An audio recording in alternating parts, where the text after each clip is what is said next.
Hello, welcome back. Checkered Shorts, episode number 66. We're happy to be joining you here. For us, it's Easter Sunday. This will be coming out at midnight Monday morning. But let's start off with a little history lesson for episode 66. Yeah, 66 Indianapolis 500 that year. Last time we talked about Jim Clark winning it, kind of the British or European invasion. This was another one of those. Graham Hill, who is the only guy to, last time we talked about how Jim Clark won the 500 and the F1 championship in the same year. Graham Hill's the only driver to have won the F1 championship, the Indianapolis 500, and the 24 Hours of Le Mans. Not in the same year, but within his career. So, interesting thing about that race is that there was a 16-car pileup on the first lap in the first turn. 11 cars were knocked out before they ever got to the first turn of the second turn of the race. So, 66 Graham Hill, Indianapolis 500 winner. Short and sweet. Before we move on, I mean, for you two in education who deal with teenagers and middle schoolers, and I mean, next episode's a really big one. 67. 67. Yeah. Even my 7-year-old. We might get a new listener at 7 years old. Yeah, we might get a new listener at 7 years old. So we will hit our stride for next episode, certainly. So I think if we're using it, that means it's not cool anymore. Right. Yeah, that's true. That's a good point. That's a very good point. We will lose listeners, maybe. You might lose a host. Yeah, we can't afford that. So with a little bit of dead time, we got the opportunity to reflect on the season thus far. A lot of things have happened. A lot of things, the things we complained about in the past were not there because it was bam, bam, bam. We were off to the races, and it was fun and exciting. It almost makes this feel like a real lull, like we've come to a complete stop. But what are some of the things you guys have appreciated or wish we had maybe IndyCar had done better? Yeah, I think you just nailed it. The start was so fast and furious. I know today's Easter Sunday, and for us, and I think you guys as well, hanging out with family and friends. But after everybody left, like what I wanted to do was, it's Sunday afternoon. I wanted to turn on and watch a race. It was hard, and not just having an IndyCar race, but I couldn't find a NASCAR race. I couldn't find anything to watch today. I did enjoy the women's basketball championship, but after that, I was like, okay, there's got to be a race of some sort somewhere, and it's just gotten me so excited to have those 4 races in 5 weeks that we've had. So, hopefully, get through these next couple, because I know we've got 2 races in 6 weeks, and then it gets hot and heavy going into May and June. So.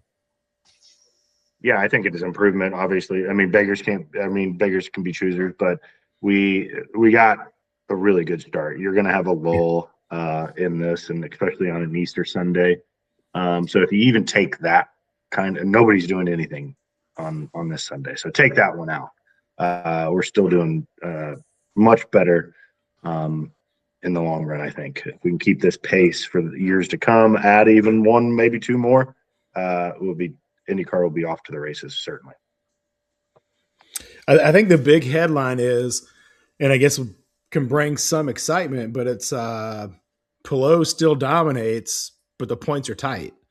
I mean, minus getting taken out of the race by Arenas VK, he's had a dominant start, and only Palou, then the only way Palou can do it. I mean, we have had 4 different pole sitters. We've had 3 different winners, so that's an improvement. He still is dominating. And VK didn't take him out, or however you want to. If VK took him out or Palou, or whatever. Yes, he still is dominating, but there is a little bit of a different story. But I mean, it's setting up like that. But I think Kirkwood is showing more of what he can do. Yeah. Pato's got to show more of what he can do. That's for sure.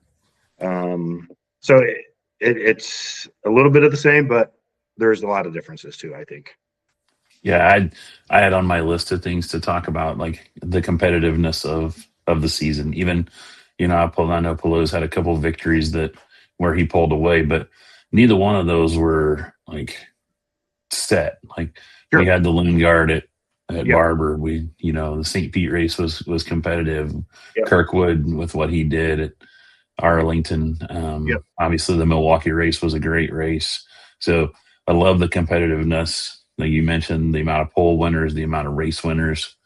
This is what we want to see in IndyCar. So, yeah, for me, one of the things that have been most exciting is to see David Malukas. That move to Penske has not been anything but a step forward for him. We talk about switching teams and how that impacts you and how things are drastically different. It's only catapulted him. Now, I don't know what to think, because I've seen some things that lend you to believe that maybe he's not the easiest to get along with. The thing with the NASCAR truck guy kind of poking him because maybe he's a bit of a baby or something. It kind of seemed like that was what was provoking that. And then the stuff where Santino said that he liked his newer teammate much better because this one would communicate with him. Oh, I didn't know that. So it's kind of interesting. It's like, yeah, he's got that baby face. He looks like the young kid in the sport, and he's out there tearing it up. Then I'm also like, there's a little villain in there somewhere that we don't know about. So, no, I definitely think that's there. That's there for sure. Another thing that I've been excited about is, I think we've hit on it because we've done it in episodes, but TV ratings. We've got an average TV rating over 1 million viewers. Like probably average, we're somewhere around 1.2 mil. That's really solid. As I said, I was flipping around looking for something today, and I found that FS1, I believe was FS1, I believe, is showing last year's 500. So I turned that on. I was watching that. Seen several commercials this week again. So Fox is continuing to put IndyCar and the 500 in the forefront of their advertising, which we were just watching. So exciting. We were just watching NIT finals at my in-laws for Easter dinner, and there was Long Beach promos there. So just, I don't remember seeing that stuff before. I mean, it's Long Beach. It's historic for that side of the country, but a lot of people don't know what Long Beach is. So, to your point, it's a 5:30 race over here. So I think personally, you want those West Coast viewers to have their, so what is it, 3:30 over there? I think it's perfect timing to get that feed over there. You know what I mean? More viewers. I think it can easily hold that $1 million cap of viewership, hopefully. Yeah. So one thing that I think is interesting too is we talked about a little bit on the last episode, but I'm getting a little frustrated with my guy Pato and his team. After a game, I mean, it's one thing to say we're racing for solid finishes, we're racing for the long haul, but then you have something that just looks like a pitiful performance. Yeah. And they just say it's confusing. It's confusing. We don't know. And it's like, have an answer. Have something prepared. To say confusing makes it sound like you're not on your A game or things aren't dialed in. So that's kind of frustrating from a fan perspective. But then, like on our last post, I put on there as the headline, you got to figure it out. And there's a lot of guys that are really talented that fall into that category. Certainly. And to your point, Zach Brown's not going to put up with that. I mean, he's simply not. Will he ever file Pato? Probably not. But he where he comes from, that's just not acceptable. So I think they will fix it. But I mean, there's a lot of drivers that have to figure it out, right? Mine comes to Will Power. He's obviously a talent like no other, most poles in IndyCar history, but you got to think, like, what is actually going on? The Chevy to Honda, is that the issue, or is he overdriving the car to driving that thing madder than hell to try to show everybody? he can do. I don't know. But that's one of my biggest takeaways so far this season. And he's, again, one of the best drivers, but is he overdriving this car to make it, his fault? I don't know. That's a good question. Here's another thought for you that just came up, Keith, when you were talking about that. I was listening to the interview with one of the guys from Elmore, which is the company that works with Chevrolet to make the Chevy engines. And the question was asked of him, what would you prefer to do, win the championship or the 500? And his response right away was win the 500. So it got me thinking, as you were talking about this season and some of these guys that have not performed as well as we would expect in these early races, is it possible that the other teams are kind of conceding that Alex is going to win the championship? So let's dedicate all of our energy to Memorial Day weekend and let's win that one, and because that's arguably 1A and 1B, right? So if we can't beat if we know we can't beat Alex over the course of 18 races, maybe we can beat him once, and that one's bigger in our minds. I think it's a huge point. I think for the longest time, anybody would rather win the 500 than the championship. And until IndyCar can fix that, and if IndyCar can ever fix that, that's going to be an issue. And it's a great point, because it will be. Personally, I'd like to win the 500 first myself. So that's what you're remembered for, right? 100%. Everybody remembers that Foyt and Unser and Castroneves and Mears have won it 4 times. They don't know that AJ's won 7 championships and Dixon's won 6. They that. It reminds me of NASCAR. I don't care who wins the Cup championship, but I know every year who wins the Daytona 500. Correct. I know F1 is probably the one difference. I don't know who wins Monaco, but I know, right. I can go back and name the last several Formula One champions. Yeah. It's just not the sport is not covered as some of those others are, but they cover the 500. So no, that's an interesting point. So the season's been a good one so far. I think everyone can agree on that. It's been fun, a lot of excitement, a lot of momentum. But who needs to pick up some momentum? There are contracts right around the corner. This is the time where people should be getting extended in their seat. So who potentially might not get that extension come May? Well, I think there's 2 right off the bat, and then we've talked about them, are the 2 guys that kind of the pay-to-play guys, Stingray Robb and Nolan Siegel. This was kind of, Tony Kanaan, made the comment before the season started about Nolan Siegel finishing in a top 10 or he was out. And he just hasn't performed, at this point in the season. So, and, we always talk about, and even, gosh, I don't remember which podcast it was, but somebody was like, well, Stingray did what Stingray does. He causes problems. And so those 2 probably at the top of the list. I don't see them coming back next year in their current position. Maybe they find an owner out there that needs cash. And that's how they get in. That's what it probably would happen. And they are 24th and 23rd in the standings. The problem is, they have the money, but who can? I don't know. I'm sure there is a talent that is better than them, obviously, but a talent that can pay for the seat. Juncos Hollinger doesn't have the money. A Dale Coyne won't have the money, and that's why these guys can continue to.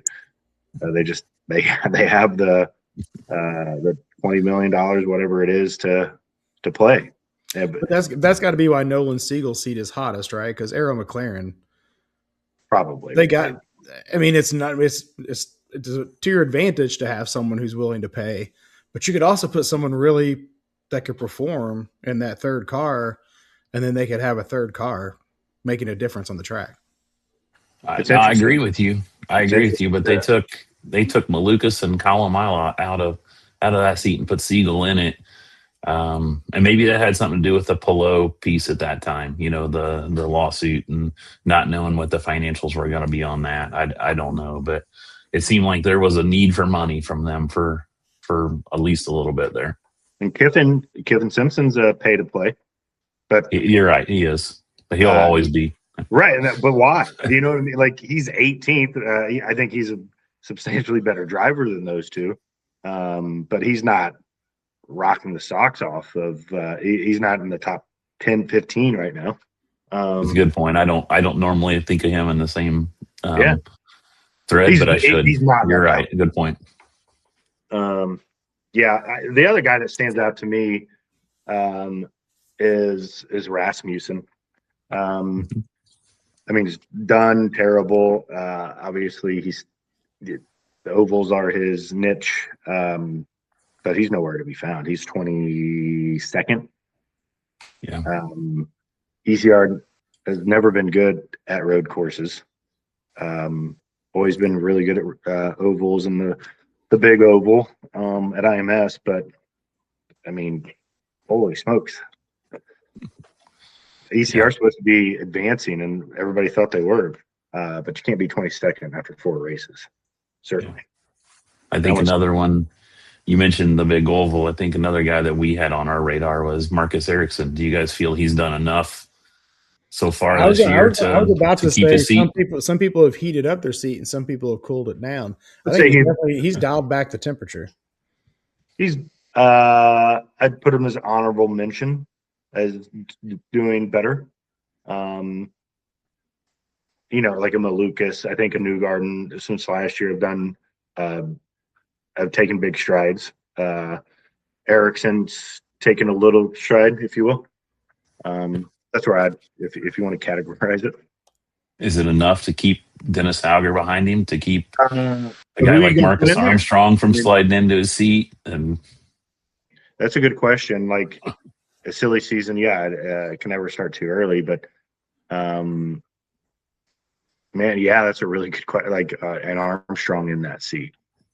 I think Armstrong will replace Dixon in 5 more years whenever Dixon wants to retire. But that's a good point. There's just not that many drivers out there. That's what sucks. There's not a pool of 8 drivers that are capable of doing it right now. I don't know. I mean, they speak very highly of that next crop coming up through NXT. So, sure. And Max Taylor is an Andretti guy. So yeah. But it's going to take. I mean, usually 2 or 3 years to really get your feet wet. How long did it take Joseph to win in that ECR, that Sarah Fisher ECR car? It took a few years. Oh, yeah, no, you're right. That's the cool thing about the sport, though. And I've talked about it since episode 1. Who are going to be these next guys? We still don't know. It's the Polo, the Kirkwood. Where's Marcus Armstrong going to come into play? Or is he just going to keep number 6th position in his back pocket for his whole career? Felix isn't the guy. Graham's getting old. VK still hasn't been with the right team yet to see what he can really do, if he can really produce. So he's still holding out on that McLaren connection for VK, right? Yeah, man, it'd be awesome. Like, put the guy in a good car. But there's a reason he isn't yet. But who knows? That's what I think. There's a lot of rambling there. So that's pretty good riffing since we don't have much to speak about. But we did add a few things to our list we want to hit. I've noticed a lot more comparisons online and interviews with different figures about the comparison between F1 and Indy. Obviously, they're both open wheel. F1 is clearly the premier open wheel league. But generally speaking, Indy's not even hardly mentioned in the conversation typically. Yeah. And now the question is rising more and more frequently. And does that mean IndyCar is on the up, or F1 on the down? Maybe both. Yes and yes. But it's kind of interesting because there's several different questions. I saw a Zach Brown interview, who obviously is involved in both leagues. Will Buxton he was interviewed because he was with F1 before and now with IndyCar. The Will Buxton interview was entertaining and kind of interesting the way he summed it up. He said that IndyCar was like Coldplay. But going to see Coldplay in the pub with a sticky floor, after the set, you get to have a beer with the band. And F1 is like Coldplay, but Coldplay in Wembley Stadium. Yeah. Yeah. Where you're on the big Jumbotron kissing your girlfriend. I saw the same thing. He was in a Seattle Seahawks like stocking cap, which I thought was weird. Looked like he was on the golf course. Yeah. But they had like reels of F1 drivers spraying champagne on this huge podium that was so far away. But the crowd was way far away from the a million people there though. But the crowd was, 8 stories below them, right? And in IndyCar, it's these 3 dudes with probably 500 people there, but everybody's like grabbing and touching at the drivers. And that was, his huge point is like, they're right there at IndyCar. And F1, you'll never know who these dudes are or gals.